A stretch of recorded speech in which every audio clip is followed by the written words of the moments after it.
Welcome to Kalagooragampa. మన చేనులో వేసిన మెంతెంకూర, గోంగూర, కొత్తిమీర, తోటకూర పోయింది. సో సీడ్స్ మరి బాగా లేకుండా ఏం తెలియదు, కానీ మా వాళ్ళు చక్కగా నీళ్ళు పెట్టలేరు. ఏదైనా రీజన్ అయి ఉంటుంది. గోంగూర అన్నీ ఈ హైట్లో వచ్చేసిన ఎంత బ్యూటిఫుల్గా ఉంది చూడండి.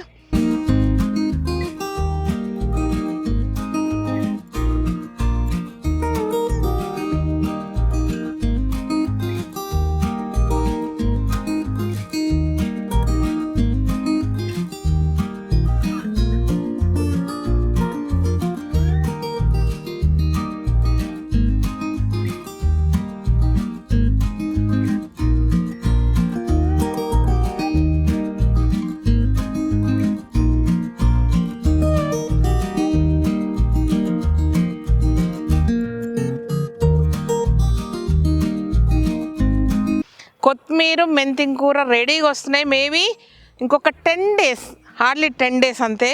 సో ఫ్రెష్గా కుకట్పల్లి, ఎల్బీ నగర్, చిలుకూరు స్టోర్లలో పెట్టేస్తా. మీకు నచ్చినట్టు తీసుకోండి, ఓకేనా. ఫ్రెష్ మెంతికూర, ఫ్రెష్ కొత్తిమీర కాబట్టి పచ్చడి చేసుకుంటారా, చారు పెడతారా, చట్నీ చేస్తారా, మీ ఇష్టం, మీ చాయిస్. అండ్ గోంగూరకు మాత్రం టైం పడుతుంది.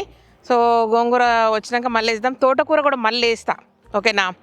అండ్ మన సమ్మరు వస్తుంది కాబట్టి మేబీ మన నర్సరీకి ఇంకా మెల్లమెల్లగా తేవాల్సి వస్తుందేమో. ప్లాంట్ సెన్సిటివ్ ప్లాంట్లు కాకుండా పెద్ద పెద్ద తేవాల్సి వస్తుంది కాబట్టి కొంచెం టైం పడుతుంది అన్నీ సెట్ చేయడానికి. ఈలోపు మనకు టైం ఎందుకు వేస్ట్ చేసుకోవాలా, ఉట్టిగా ఎందుకు ఉండాలి కాబట్టి మళ్ళీ ఒకసారి ట్రిల్లర్ వేసేసి చేయండి. ఆ లాస్ట్కు ఇదంతా కొంచెం సొరకాయలు, బీరకాయలు పెట్టేసేసేయండి. అయిన కాడికి అయితే పోయిన కాడికి పోతాయి. 45 రోజుల్లో వస్తుంది పంట. హైబ్రిడ్ వేసేస్తే దేశీ రావు, కానీ దేశీ రానికి 3 నెలలు పడుతుంది. ఇవైతే 45 days. ఏది ఎక్కడ డివైడ్ చేయాలన్నా కూడా మాకు పెద్ద టెన్షన్లోనే ఉందబ్బా. సలాలు ఇవ్వచ్చు కదా ఓకే. ఇప్పుడు మెల్లగా మొలుస్తున్నాయి రాజు, ఇప్పుడు వస్తుంది. నీళ్ళు వస్తాయేమో మరి, లేటుగా మొలిచినాయి ఇవి. గంగవాయిల కూర తొందరగా వస్తుంది. గంగవాయిల కూర వేసుకుంటారా? కావాలన్నా మీకు పచ్చడి చేసుకుంటారా, లేదంటే మామిడికాయలు వేసి పప్పు చేసుకుంటే సూపర్ ఉంటుందబ్బా. గంగవాయిల కూర కూడా వేపిద్దాం. బీరకాయలు, సొరకాయలు అయితే తొందరగా అవుతాయి కూడా. పాలకూర మాత్రం మస్తు వస్తుంది. నాకు తెలిసి మీది ఒకసారి పీకేది కాదు కాబట్టి 2-3 సార్లు మీకు హార్వెస్ట్ చేసి ఇవ్వచ్చు. ఒక్కొక్కసారి ఒక్కొక్క స్టోర్కే, మళ్ళీ అన్ని కలిపి ఒకసారి రాదేమో ఇదంతా. ఒకసారి నీళ్ళు వారబెట్టేటప్పుడు చూపిస్తాం మిమ్మల్ని కాదు మీకు చూపిస్తాను. నీళ్ళు వారబెట్టేటప్పుడు మా వాళ్ళు ఎవరికి చక్కగా వస్తలేదు. కట్టలు కట్టుడు ఎట్లా, నీళ్ళు ఎట్లా వారబెట్టాలి, చక్కగా వస్తలేదనమాట. యాక్చువల్లీ నాకు అర్థమైంది ఏంటంటే, తోటకూర ఎందుకు పోయిందంటే వీళ్ళు తోటకూర గింజలు అట్లా చల్లదు. తోటకూర గింజలని ఇసుకలో కలిపి చల్లాల. సో ఆడొక్కటి వడాలి, కానీ వాళ్ళు కుప్పలు చల్లినట్టున్నారు. నా వ్యవసాయానికి పనికిరారు, ఇక్కడ పనికిరారు అన్నట్టున్నారు మా దగ్గర అందరూ. యాక్చువల్గా మన దగ్గర ఏం చేయాలంటే సబ్జెక్టులా ఒకసారి పెట్టాలన్నమాట. స్కూల్ 10th ఆ టైంలో ఒక సబ్జెక్ట్ పెట్టాలి కంపల్సరీ. అగ్రికల్చర్ ల్యాండ్లో పని చేయాల్సిన సబ్జెక్ట్ ఒకటి పెట్టి తీరాల. అట్లయితేనే అసలు అగ్రికల్చర్ ఏంటి, పొలాలు ఏంది, ఇత్తనాలు ఏంది, కష్టం ఏంది, దేనికి బార్గెన్ చేయాలా, దేనికి బార్గెన్ చేయొద్దు, ఇవన్నీ తెలుస్తాయి. లేకపోతే వాళ్ళకి ఏం తెలుస్తుంది చెప్పండి. ఎన్నో కాస్తాయి, ఎన్నో వస్తాయి, పైసలు ఇస్తే అన్నీ వస్తాయి అనుకుంటారు పిల్లలు. చాలామందికి ఇట్లా పని చేయడానికి వస్తారు కదా, వాళ్ళకు కూడా కంప్లీట్గా అగ్రికల్చర్ తెలుస్తలేదు, నా ఈ పని చక్కగా తెలుస్తలేదు. ఎట్లా అంటే అపురూపంగా పెంచుతున్నారు వాళ్ళని ఊర్లల్లో. ఏమో మరి మమ్మల్ని అట్లా పెంచలేదబ్బా మా అమ్మోళ్ళు. చేనుల పని చెప్పించిండ్రు. ఇంకొంచెం ఎర్లీ మార్నింగ్ వచ్చి ఈసారి నీళ్ళు పెడతారు కదా, అప్పుడు చూపిస్తే ఎంత మంచిగా అనిపిస్తుందో కాలువల పొడితే నీళ్ళు పోరుతుంటే. సో అది ఈ ఏరియా అంతా లోటస్ పాండ్ చేయాలని డిసైడ్ చేసుకున్నా. అబ్బా లోటస్లు అంటే 150 రకాలు మినిమం తేవాలని డిసైడ్ చేసుకున్నా. అది ఎప్పుడు కంప్లీట్ అవుతుంది ఆ నంబర్, కానీ ఈ ఏరియాలో చూద్దాం. చిన్న చిన్న కుండీల్లో కాకుండా కింద రూట్తో ఉండేటివి సపరేట్గా ఉంటాయి కదా అవి. ఇది మన గడ్డి లక్ష్మికి కోసుకునేకి మా సందీప్ వస్తున్నాడు. అండ్ అంతకుముందు ఉన్న పొలం వల్లదే ఇది. ఈ గడ్డి రకం ఏంటంటే కొంచెం సాఫ్ట్గా ఉంటుంది, బట్ పెరిగితే ముళ్ళు వచ్చింది అంటారు కదా, అట్లా అవుతుంది. మన దగ్గర ఉన్నది ఒకటే లక్ష్మి కాబట్టి ఎక్కువైతుంది కొంచెం. అంటే ఇది ఒక 2-3 ఆవులు 4 ఆవులు ఉంటే సరిపోతుంది అనమాట ఈ ప్లేసు. ఇంకా ఫర్దర్గా ఇట్లనే దాన్ని కంటిన్యూ చేస్తామా లేదంటే కొనుక్కొస్తామా తెలియదు, కానీ అంటే నర్సరీకి ప్లేస్ సరిపోయింది అనుకోండి, ఆవుకి ఇట్లనే ప్లేస్ వదిలేద్దాం దీన్ని. అండ్ ఇంకొక ఐడియా వచ్చింది తెలుసా, చెప్పారు నాకు. జనరల్గా అంటే చిలుకూరు టెంపుల్కు అట్లా వస్తారు కదా, మామూలుగా మనకేంటంటే గోవుని పూజ చేసుకోవాలని చాలాసార్లు అనుకుంటాం, కానీ గోశాలలోకి వెళ్తే ఒకసారి పర్మిషన్ ఇస్తారు, ఒకసారి రానియరు, ఇవన్నీ ఉంటాయి. కాకపోతే మన దగ్గర ఏం చేద్దామంటే ఈ చెట్టు ఇదే ఐడియా ఉంది నాకు ఇప్పుడు. దీని చుట్టూ కొంచెం ఇట్లా కట్టలాగా చేసేసి ఒక నడిచే స్పేస్ చేసేసి మన ఏదైనా ఆవుని, దేశీ ఆవుని ఇక్కడ కట్టేస్తే ఎవరైనా సరే గోపూజ చేసుకోవడానికి స్కోప్ ఉంటుంది కదా, వాళ్ళు వచ్చి అంటే చుట్టూ గోమాత చుట్టూ తిరిగే ఛాన్స్ ఉంటుందేమో అనేది ఒక థాట్ అనమాట. ఐడియా ఎట్లుంది మీరు చెప్పారా? సో గోపూజకు ఎట్లాగో మన దగ్గర చిలుకూరు కొయ్యో అట్లనే వస్తుంటారు కదా, సో వచ్చిన వాళ్ళు పూజ చేసుకునే ఛాన్స్, అవకాశం మనం ఇవ్వచ్చేమో. ఇది అనుకోగానే భలే హ్యాపీగా అనిపించింది. సో అదనమాట విషయము.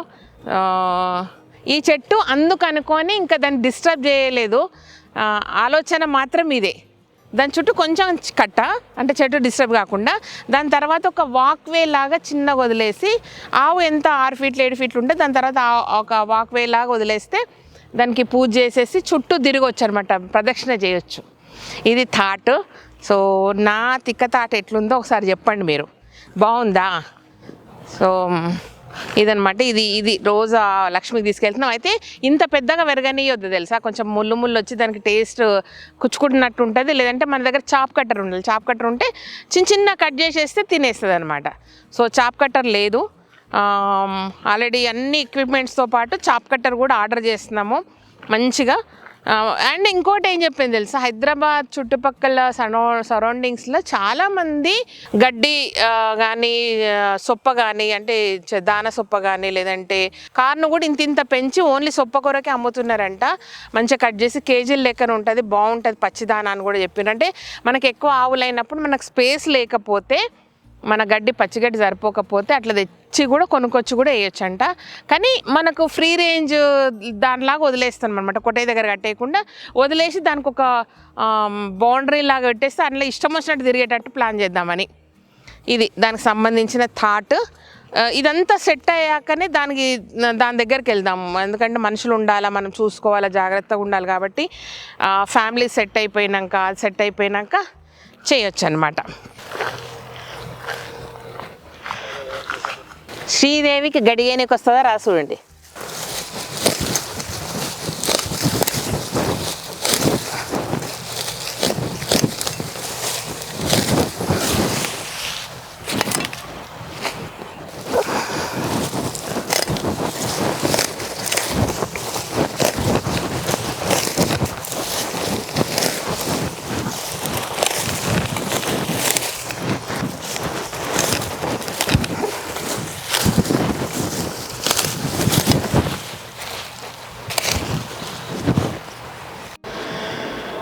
సో ఇదన్నమాట,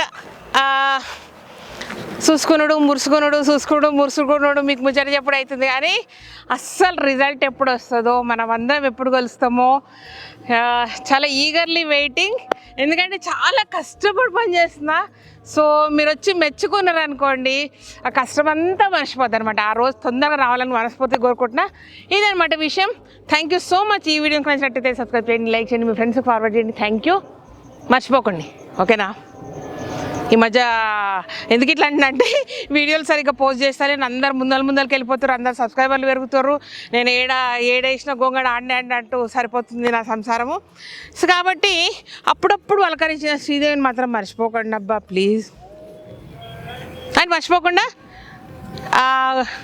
గోపూజకు ఇలాంటి సెటప్ ఒకటి మన దగ్గర ఉంటే ఎట్లుంటుంది మాత్రం కామెంట్ చేయడం మర్చిపోదు. ఓకేనా?